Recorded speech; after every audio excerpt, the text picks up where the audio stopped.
今日は土曜日の朝、ゆっくり起きた日のモーニングルーティンを動画にしてみました。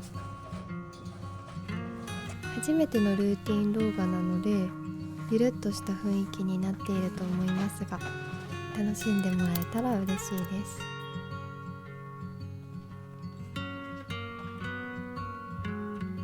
子供たちは休日はこんな風にしばらくはパジャマのままで遊んでいます。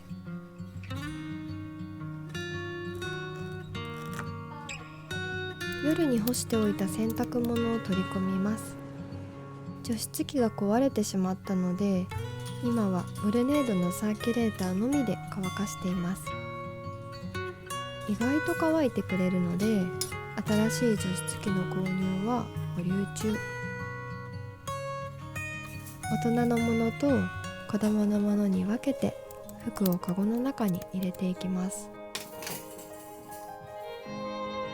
お洗濯ルーティンを詳しくご紹介している動画もありますので、またよかったらそちらも見てみられてください。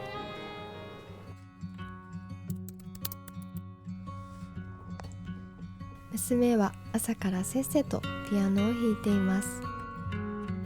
リビングダイニングに電子ピアノをお引っ越しさせてから、本当にピアノの前に座ることが増えました。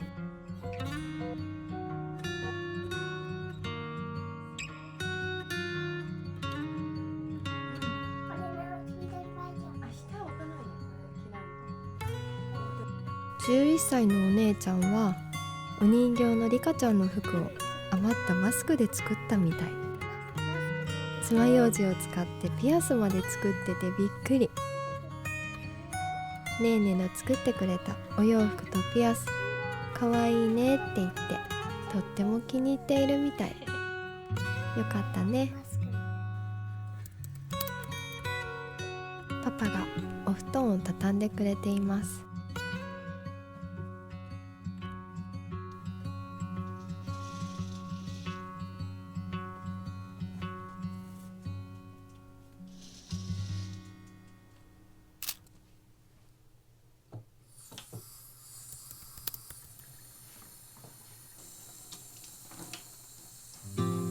顔をぬるま湯で洗って保湿をしていきます。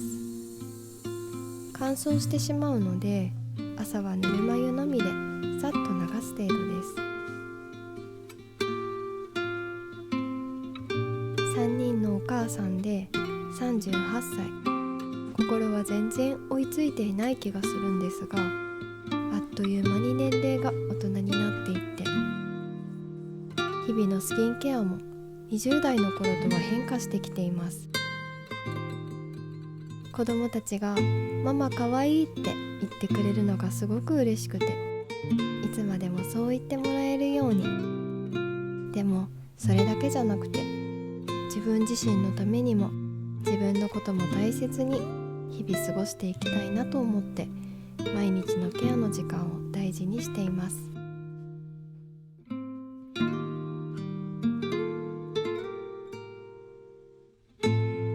スキンケアやメイクについては、そんなに大それたことはしていないし、とてもシンプルなんですが、20代半ばでお肌の曲がり角というものを経験し、それくらいからお肌のために気をつけている習慣や参考にしていることなどもあるので、またもしリクエストなどがあればいつかご紹介できたらなと思っています。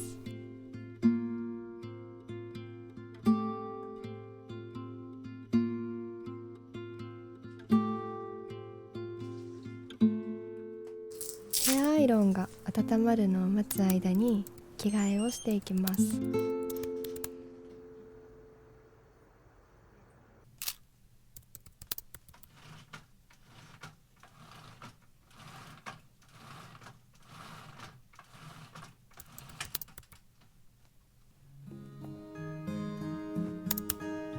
ファッションもとっても大好きです。身長は割と高いイメージを持たれることが多いんですが、153センチと小さめです。ウエストだけは細めなんですが、骨格ウェーブでお尻と太もも周りがムチムチしているので、毎日最近はサボり気味なんですが、できる時にストレッチをしています。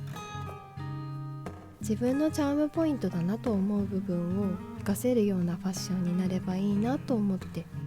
ラインを見せるところと隠すところと、本当になんとなくですが、洋服を買うときにそのあたりも意識して選ぶようにしています。買い物はしなくても見てるだけでもとっても楽しいので、ZOZOタウンとかで可愛いファッションを見たりしてワクワクしています。旦那さんが教えてくれるブランドを一緒に見たりして、お揃いでたまに買い物するのも楽しいです。子供服を見るのも大好きです。髪の毛は癖っ気で肩のところで跳ねてしまうので、ヘアアイロンを毎朝軽くしています。ずっとショートだったんですが、実は今本当に久しぶりに約8年ぶりくらいに髪の毛を伸ばしています。伸ばし始めてもすぐに諦めてしまって、ずっと切ってしまっていたんですが、今回前髪を本眉にして頬のラインでパツッとサイドの髪を切るというちょっと個性的なラインの髪型なので、新鮮な感じがして伸ばせているのかなと自己分析しています。あとどれくらい伸ばせるかな。娘も私の髪が長いと嬉しいみたいなので、もう少し頑張りたいです。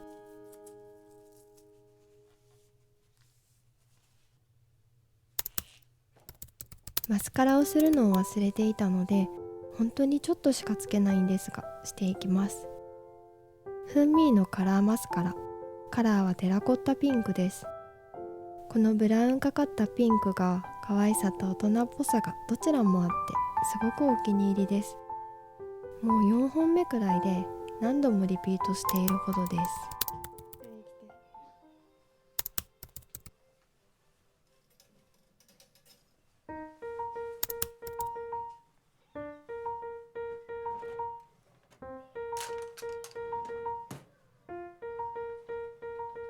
朝ごはんは旦那さんの担当です。私が洗濯物と自分の準備をしている間に作ってくれます。子供たちがリクエストしたパンとウインナー、目玉焼き、フレーク、ヨーグルト、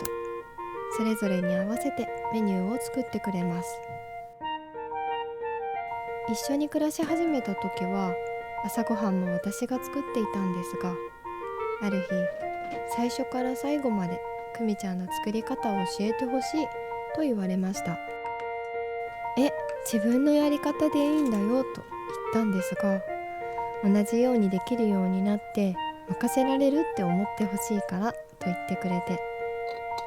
そこまで言ってくれたので、私の作り方を一つ一つ見てもらって練習してくれて、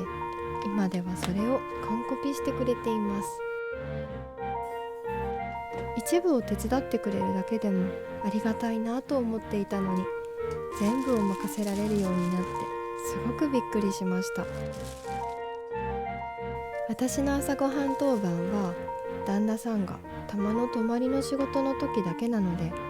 私の方が自分の朝ごはんの作り方を忘れてしまいそうです。夫婦での家事分担をお互いが気持ちよく不満なくすることはとても難しいことだと思います。というのも、私自身が自分の気持ちを相手に伝えることが苦手で、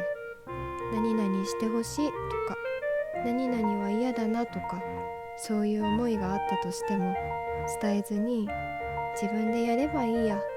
我慢すれば大丈夫と溜め込んでしまう癖がありました。そんな私なので、何か手伝おうかとせっかく言ってくれても、しれっと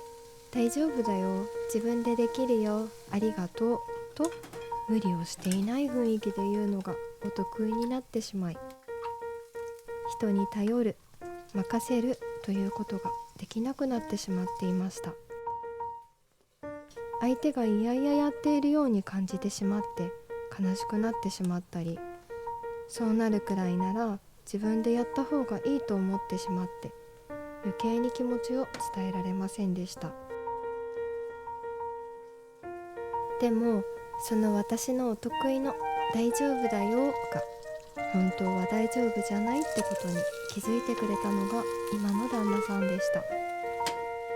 自分でやるから大丈夫だよという私の言葉を疑い、いやいや一緒にやろう、何度も何度もしつこく誘ってくれました。私もこんなにしつこく言ってくれるんだから本当に嫌じゃないのかなと感じることができて、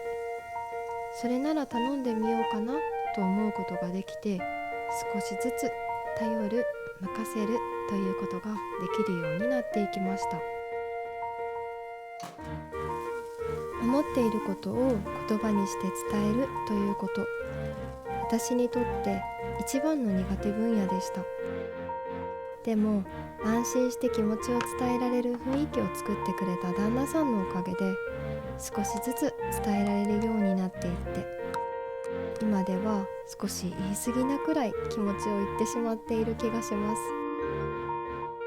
私にとって相手と話し合えるということがとても大きな課題でした。力関係やバランスが崩れてしまうと、それをするのがとても難しくなってしまうんですが、いつも優しく受け入れて話を聞いてくれる旦那さんに感謝して、お互いに無理せず、これから先もいつでも相談し合える関係でいたいなと思います。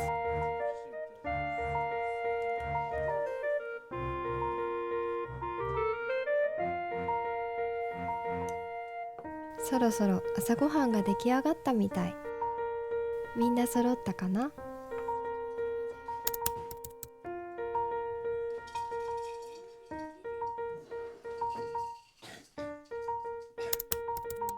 ありがとう、いただきます。この言葉は毎日伝えるようにしています。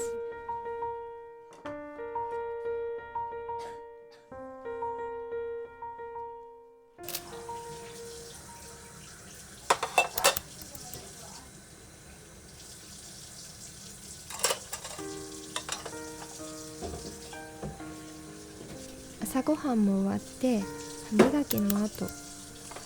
洗い物と片付けを済ませていきます。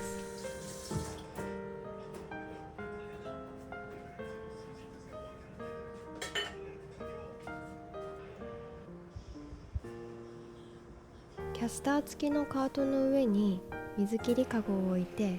洗い物の時だけシンク横に移動させて使っています。少ないスペースなのでうまく使えるように工夫をしています。キッチンスペースに壁掛けの鏡があるので、リップはここでつけていきます。リーカさんのリップスティック、カラーはメルトという色で、ブラウンっぽいオレンジが大人可愛くてとても気に入っています。送られてきた時のパッケージがまずとても可愛くて、この感じでもときめいてテンションがぐーっと上がります。リップは発色や塗り心地など結構気に入るものを見つけるのは私の中では難しいんですが、このリーカさんのリップは色も最高に可愛くて、唇も保湿されて皮むけしないのですごくお気に入りで、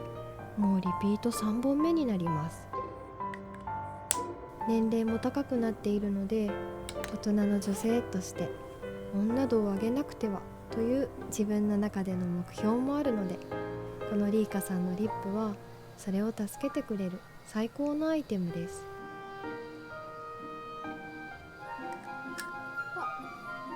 3人のお母さんで、あと何ヶ月かで39歳になるんですが、20代半ばくらいの時にお肌の曲がり角と言われるものに激突し、その頃からいろいろ勉強してお肌には気を使っている方だと思います。濃いメイクはそもそもうまくできなくて似合わない顔だとも思うので、素肌のケアに気をつけてナチュラルメイクで過ごせるように頑張っています。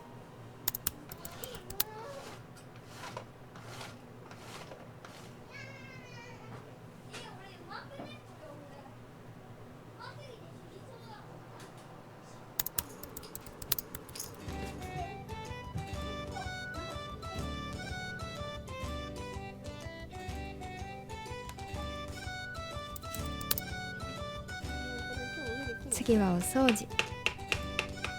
家事の中でも掃除は好きなので、毎日こうやってささっと掃除をしています。まずは部屋全体に軽くほこり払いのモップをかけてから掃除機で掃除をしていきます。ルームツアー風にうちの中を紹介したお掃除ルーティンの動画も出していますので、よかったらそちらも見てみられてください。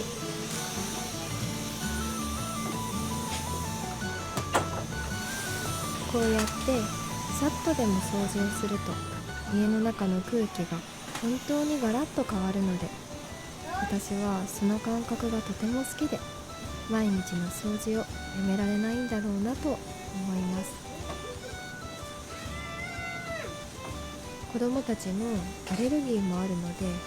なるべく部屋をきれいに保てるように頑張って掃除をしています。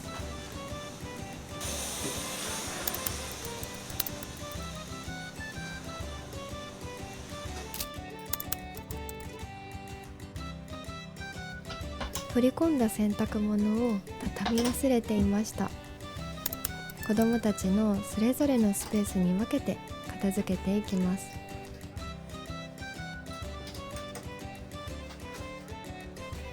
トップス、ボトムスはハンガーにかけて収納して、下着や靴下などは収納ケースに分けてしまっていきます。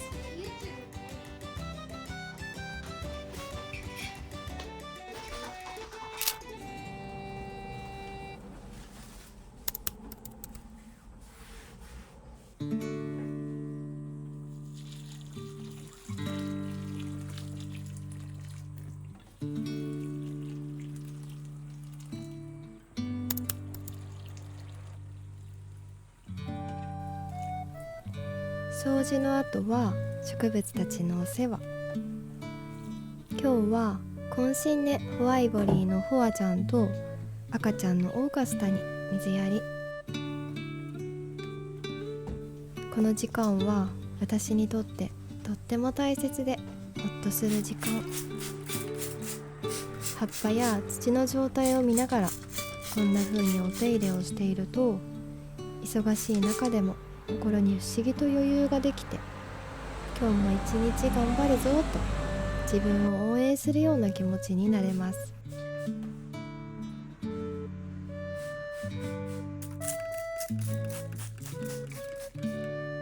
この時間に今日の自分の体調や今日は私はどんな気持ちなのかななんて自分とも向き合える時間になっているように最近感じます。この自分に聞いてみるということが私はつい最近まで全くできていなかったことに気がつきました。誰かが喜んでくれるからとか、こうすると誰かが嫌って思うだろうななんて、自分以外の誰かの気持ちを軸に物事を決めるのが当たり前になっていました。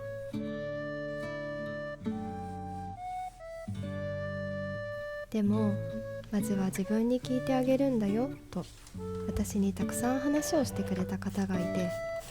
すぐにはその考え方を変えることは難しかったんですが、少しずつその作業ができるようになっていきました。植物たちの状態を見ながら今日の自分の状態も確認して、頑張れそう？大丈夫？と聞いてあげるようにしています。とっても大切な時間です。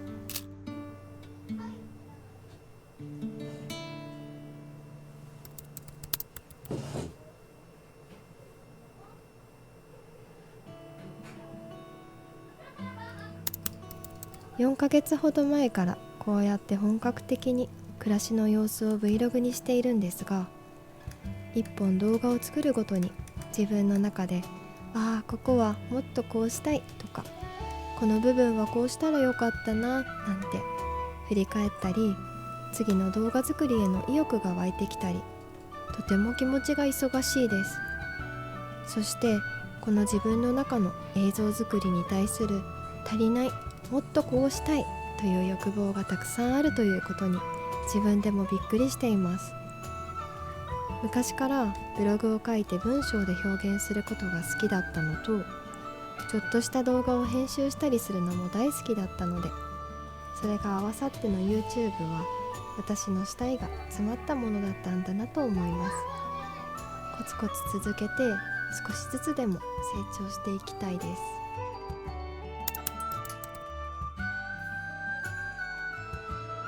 朝回した分の洗濯物も乾いたみたいなので、取り込んで片付けていきます。最初の方でもご紹介したんですが、毎日のお洗濯ルーティンの動画の中でお洋服の収納のことも載せています。旦那さんの仕事の部屋に夫婦のワードローブを置いています。収納力を重視して高さの高いものを設置したので、服をしまうとき少し大変なんですが、シンプルで使いやすくてお気に入りです。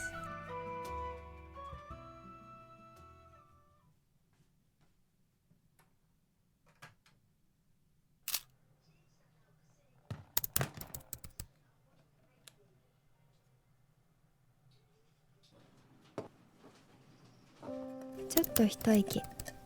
珍しく休日に旦那さんが出張だったので、この日は子供たちと私だけでお家で過ごしました。私は朝カフェオレは飲むんですが、コーヒーがたくさん飲めないので、こういう時は紅茶か緑茶を飲みます。この日は前におすすめしてもらったアバンスのアールグレイを飲みました。香りがとってもいいので、おすすめしてもらってから気に入って何度もリピートしています。この金桃のダブルウォールのグラスも宇宙船みたいな見た目ですごく可愛くて気に入って使っています。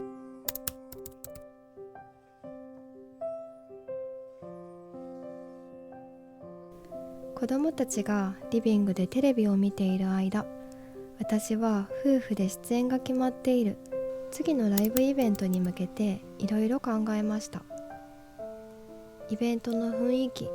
お客さんの年齢層、なるべく皆さんに喜んでもらえるようにたくさん考えて曲を決めて練習をしていきます。ありがたいことに春から活動を始めていろいろな場所に呼んでいただいているので、とても嬉しいです。これから私がしていきたいこと、想像することは自由だから、いろんなことを日々考えます。子供たちのこと、旦那さんとのこと、私自身のこと。当たり前だけど私の中にたくさんの私がいて、3人のお母さんの私、奥さんの私、仕事を頑張っている私、一人の女性、人間としての私。もちろんどれも本当の私で、その時々で出番がやってきます。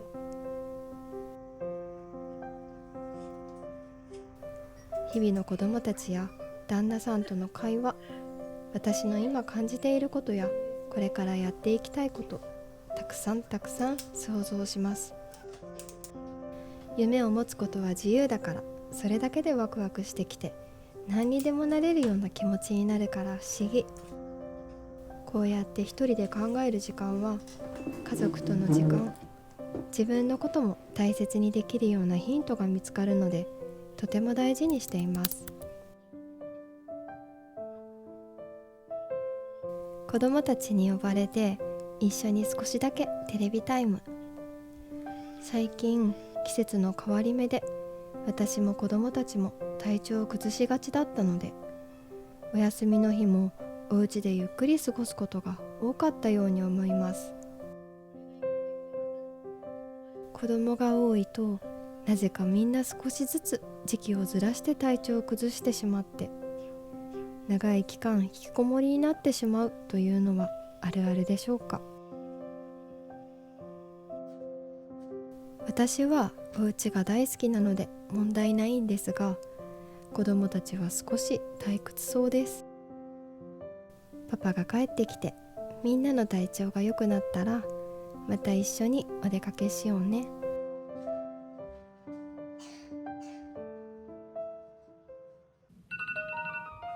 今日は初めてのルーティーン動画をお届けしました。今回は休日バージョンでゆるっとした風景が多かったと思うんですが、出来上がってみると意外と大作で盛りだくさんな内容になったように思います。スキンケアにメイク、ファッションやヘアのこと、夫婦のやりとりや掃除に洗濯に植物のお世話、そして自分や家族の話、またもしリクエストなどあればもう少し詳しくご紹介もできたらなと思っています。こうやって日々の暮らしを記録しながら自分の言葉で綴ることは、気づかなかった発見やヒントがたくさんあるなと感じて、私にとってとても有意義な時間になっています。見てくださる方がいることに感謝の気持ちでいっぱいです。今日も最後までご視聴いただきありがとうございました。